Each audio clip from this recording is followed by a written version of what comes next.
আসসালামু আলাইকুম, সবাই কেমন আছেন? আশা করি সবাই ভালো আছেন। মরিচ আর মরিচ,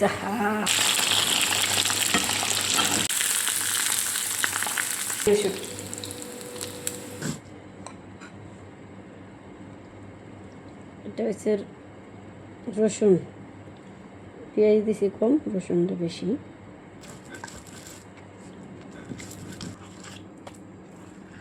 এটা কিন্তু আমার টান হাত, ঠিক আছে? আপনারা অনেকে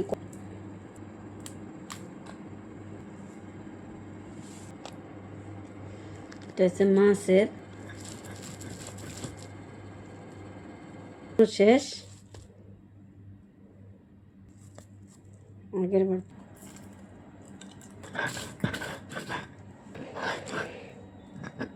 চুটকি ভর্তা বানানো শেষ। ধন্যবাদ আনতারি নেই, বাকালা যায়নি, রাত হয়ে গেছে, রাত্রের এখন মনে হয় 3টা বাজে। কে কোথা থেকে ভিডিওটা দেখতেছেন, লাইক কমেন্ট শেয়ার করবেন।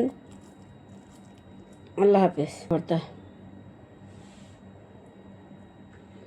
মাছের শুটকি রসুন মাছের ভর্তা, কে কে খাবেন দাওয়াত দিয়ে দিলাম সবাইরে, ঠিক আছে? আল্লাহ হাফেজ।